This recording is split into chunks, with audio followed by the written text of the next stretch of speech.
Hey everyone, I'm Bradley and welcome to Zlangle. Obviously, Marvel is a success, in every sense of the word. From Stan Lee, along with Kirby, Ditko, and others, creating this incredible universe back in the 60s, to the nearly $20 billion juggernaut of a film franchise that dominates Hollywood.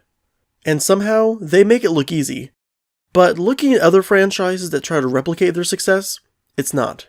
And I'm not going to bash DC at all, that's not what I'm here to do. I love DC just as much as Marvel, in fact, and I'm sure I'll make another video at some point about the mistakes DC, or more accurately Warner Brothers, has made in the past few years. But right now I'm going to focus on how Marvel not only gained mainstream appeal, but pleased and respected the original fans of the source material as well. We all know that the first film in the Marvel Cinematic Universe was Iron Man. But since then, we have gotten so many more movies and characters, and the MCU keeps branching out and expanding with almost every film. But this is a luxury they're able to accomplish because of how they handle those films and characters. Kevin Feige once said in an interview that he doesn't think of characters in terms of A-list characters or B-list characters or any of that. He said that they consider every Marvel character an A-list character when they start to develop a film. It doesn't matter how popular they were in the past or in the comics. And that philosophy has helped them take whoever they had, like Tony Stark for example, and they made the best film they could with that character and that story. Of course, Iron Man wasn't as popular as Batman or Superman or Spider-Man or Wolverine. But guess what? His films, and especially the films that came because of him, are all more successful than any of those other bigger names. And that's because of the skill and care that Kevin Feige and all the directors, writers, and producers put into them. But that's true of any franchise. You need competent people with a masterclass leader to allow them to shine. But what is it about Marvel in particular, especially with the source material in mind, that makes them so successful, besides just the obvious quality of the films? Well, I think it's their ability to take the essence of the comics and portray it while also updating and streamlining the origins and supporting cast. Again, let's look at Tony Stark. There have been many different versions of what Iron Man has been. Tony Stark makes you feel he's a cool exec with a heart of steel. As Iron Man, all jets ablaze, motor race. Iron Man.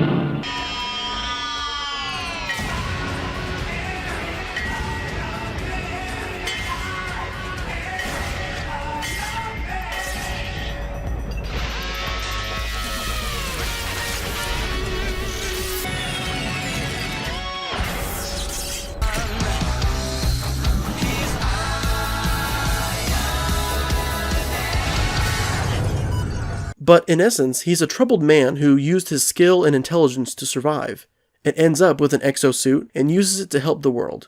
That's what everyone, both audiences familiar and unfamiliar with the character, want to see.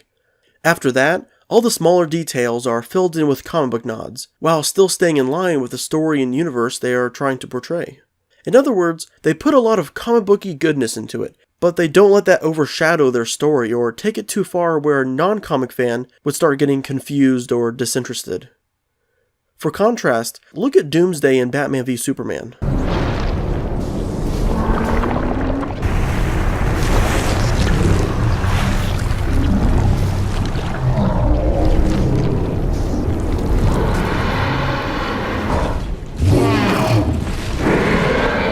I think most average moviegoers would start to check out at this point.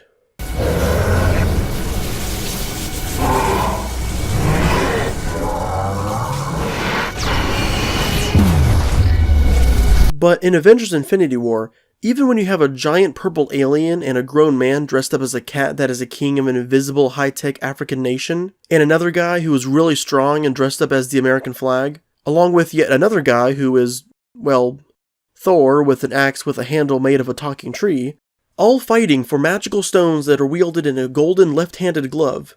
Somehow, Marvel made it work. And they made an excellent story with beloved characters, because they actually took the time and effort to make sure we relate, understand, and enjoy when these people are on screen. It's not because Captain America is a better character than Superman. Iron Man is not a better character than Batman.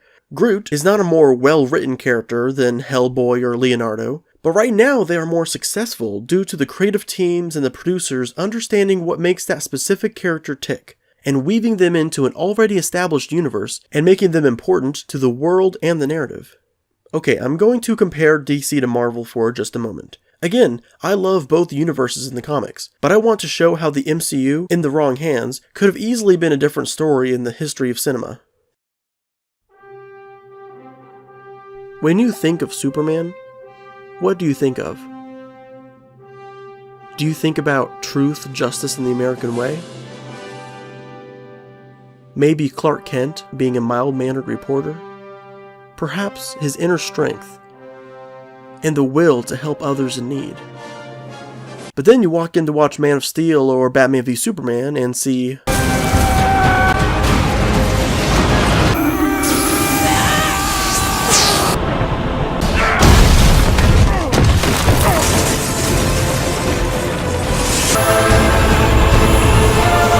I could do the same with Batman, but I think you might get the point. Well, I knew you didn't bring me back because you like me. I don't. Not. Now, I'm not saying you can't change the comics and make a good movie. Not at all. Del Toro changed a lot about Hellboy, but I still love those films. My point is more along the lines of respecting the fans and source material. And this is just my opinion, but to me, the DCEU and other comic book films and franchises that have failed or stumbled don't respect the comics. At least not like Marvel does. They don't appreciate what the comics have done, or how they influenced culture. They just want to make a new movie to capitalize on the name. Which is fine, there's nothing wrong with making films for money. They all do it. But when you change the essence of something so much that it defeats the purpose of using that name, then when you combine that with incompetent executives or a poorly made film, then it can be hard to recover.